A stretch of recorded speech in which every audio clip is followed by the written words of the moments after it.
Amazonense se reúne em Brasília com o presidente Jair Bolsonaro. Mas a falta de garantias do governo federal repercute mal na Assembleia Legislativa.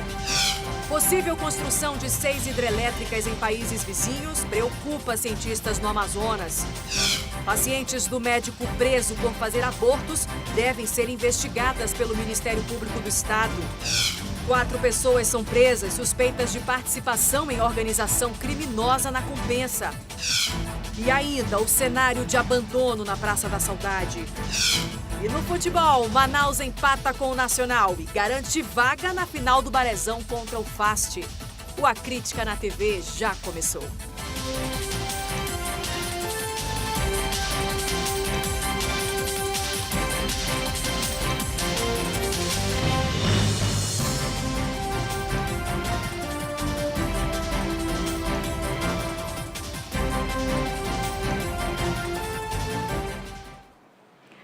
Boa noite para você.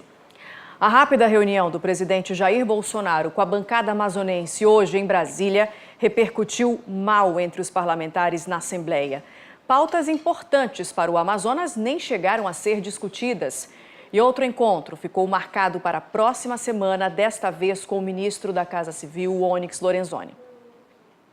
O encontro em Brasília durou menos de 1 hora. Deputados, senadores e o governador pediram principalmente para o presidente rever medidas que afetam os polos de concentrados e de informática. Mas Jair Bolsonaro transferiu a responsabilidade das negociações para o chefe da Casa Civil, Onyx Lorenzoni.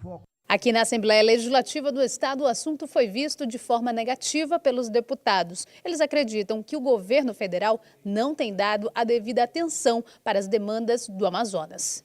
Para este parlamentar, as várias reuniões já realizadas mostram o desinteresse do governo federal em atender às solicitações da bancada amazonense. O que eu entendo é que está tendo muita reunião e nenhuma resolução. O governo ainda não tomou pé, é uma constatação. E por conta disso, como ele não conhece a região, ele não quer assumir compromissos. Ao que sei, a reunião foi um vexame. Tudo é urgente. Agora, a Zona Franca, que é de onde sai a arrecadação, que é de onde sai a atividade econômica, empregos, é, sem dúvida, o mais importante. Este deputado disse que os assuntos tratados são urgentes. Segundo ele, o polo industrial já sofre os efeitos dos constantes ataques sofridos pela concorrência do resto do país. Não somente no governo Bolsonaro, mas nos governos federais passados também. É sabido que em 2009, o incentivo para uma empresa estar aqui em impostos era de 20%. Esse incentivo hoje é de 8%. E muitas empresas já se mudaram, eu tomei conhecimento, inclusive, por exemplo, da empresa Lenovo, que era fabricada pela empresa Foxconn, aqui em Manaus. Uma parte dessa empresa já se mudou para São Paulo porque o incentivo que ele tinha para estar aqui se não compensava pelo custo do deslocamento para São Paulo. Então, milhares de empregos foram perdidos. A deputada Alessandra Campelo pede ainda que a bancada dê mais ênfase a outros assuntos também importantes para o Estado. E acredito que tanto a questão da Amazônia conectada, mas em especial e com urgência ou mais médicos, precisa ser tratado. Nós temos hoje mais de 500 mil pessoas sem atendimento médico no interior do Estado, em comunidades distantes. Pessoas estão morrendo porque não tem atendimento médico. E o governo federal precisa tomar uma decisão efetiva sobre essa questão de como fazer a contratação dos médicos para o interior do Amazonas. Mas alguns parlamentares se mostram esperançosos com as negociações. Eu acredito que essa conversa com o Onyx é uma antecipação do que a bancada quer, para não ficar uma reunião cansativa, massificante, em que vão só discutir vários assuntos e o governo não vai dar a resposta. Ele vai resumir, vai sintetizar e vai entregar uma pauta positiva para o presidente da República. A reunião da bancada amazonense com o chefe da Casa Civil está prevista para a próxima terça-feira. Devem ser tratados ainda assuntos como a BR-319, a qualidade do serviço de internet e os aeroportos no interior do estado. E que dessa reunião saia alguma coisa. O superintendente da SUFRAMA, Coronel Alfredo Menezes, também esteve hoje em Brasília. Ele participou de uma audiência pública na Câmara dos Deputados e, ao vivo, a repórter Rosiane Chagas tem as informações. Oi, Rosiane. Enfim, nesse encontro tivemos avanços. O que foi discutido que traz aí algum benefício para a Zona Franca de Manaus? Boa noite para você. Oi, Nayandra, boa noite para você, boa noite para quem nos assiste nesse momento. Olha, pouca coisa foi discutida, viu? O superintendente da Zona Franca de Manaus apresentou dados da SUFRAMA, né? Falou das propostas da autarquia com relação ao comércio exterior, mas nada muito além disso. O único ponto que chamou a atenção mesmo foi o posicionamento dele com relação aos PPBs, os processos produtivos básicos que volta e meia a gente fala aqui, né?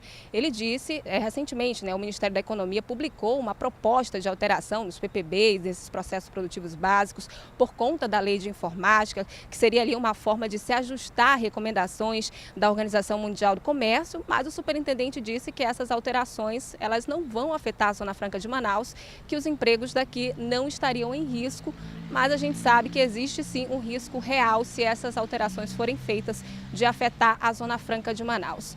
Mas o fato é que depois dessa reunião com a bancada lá em Brasília, que a gente viu agora há pouco na reportagem da Tamires Claire, e depois dessa audiência da qual o superintendente participou, houve um encontro reservado na tarde de hoje, agora à tarde, entre o superintendente, o governador Wilson Lima e o presidente Jair Bolsonaro. Nesse encontro, o presidente voltou, né, a afirmar o compromisso dele com a Zona Franca. A gente tem, inclusive, um registro desse encontro. Vamos assistir.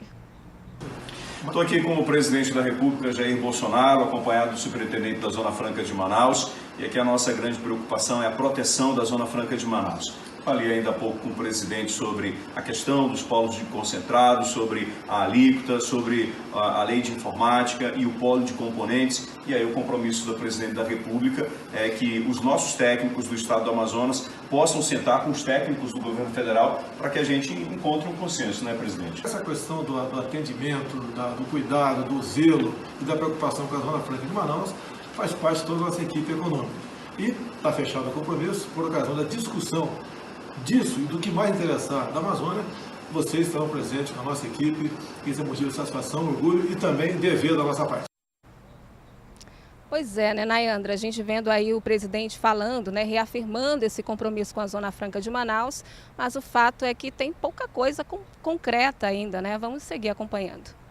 Exatamente, Rosiane Chagas, sempre há garantias, mas na prática, o que de fato o governo federal oferece para nós? Tá certo, pelas suas informações, muito obrigada mais uma vez, boa noite para você, já já a gente volta a conversar. O Ministério Público Federal no Amazonas publicou um edital para selecionar projetos de conservação e recuperação do prédio e da capela da Santa Casa de Misericórdia de Manaus. Os projetos de reconstrução devem contemplar ações que custem no máximo R$ 94 mil. Esse valor foi estabelecido no termo de ajustamento de conduta firmado com o Sindicato do Comércio Varejista de Derivados de Petróleo do Amazonas, em uma ação civil pública movida pelo órgão ainda em 2006 para combater a prática de cartel de combustíveis. Os projetos podem ser apresentados por pessoas jurídicas entre os dias 20 de abril e 20 de maio. O encaminhamento dos projetos e os documentos para habilitação devem ser feitos no 9º ofício do Ministério Público Federal no Amazonas, que fica na Avenida André Araújo, 356, em Adrianópolis. Mais informações você já sabe, né? Podem ser obtidas também por meio dos telefones 2129-4756, 4674 ou no site do Ministério Público Federal. O INPA apresentou hoje os impactos que a construção de novas hidrelétricas em países vizinhos podem causar à Amazônia. Peru e Bolívia se planejam para obras desse tipo e isso tem preocupado a comunidade científica. 6 hidrelétricas estão previstas para serem construídas, 4 no Peru e 2 na Bolívia. As usinas devem ser feitas na região dos Andes e ainda não existe uma data para o início das construções. Mas os pesquisadores da região estão preocupados. Os impactos nos rios da Amazônia devem ser desastrosos. Essas hidrelétricas, eles vão ter um impacto muito grande, não no país deles, não no Peru e Bolívia, mas aqui no Brasil. Por quê?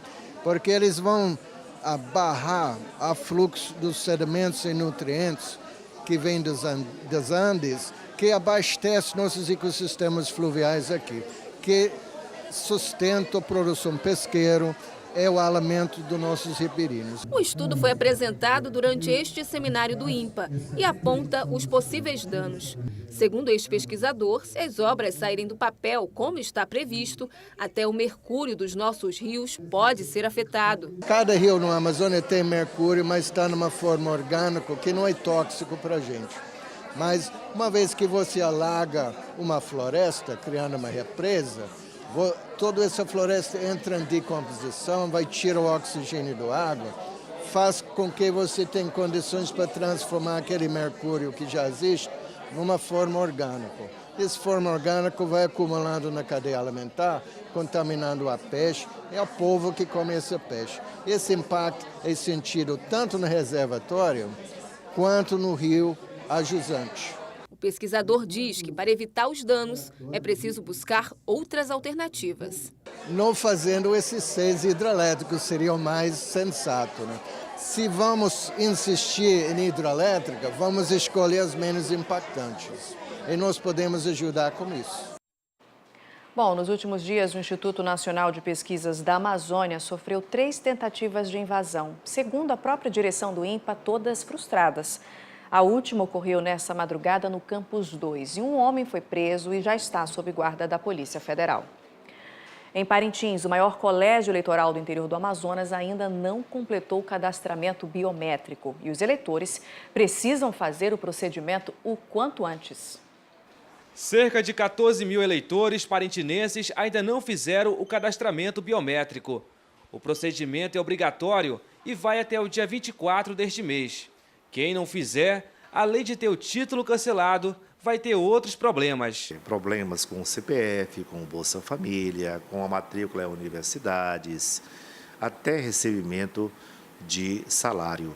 Por causa do fim do prazo, a procura no cartório eleitoral da cidade aumentou.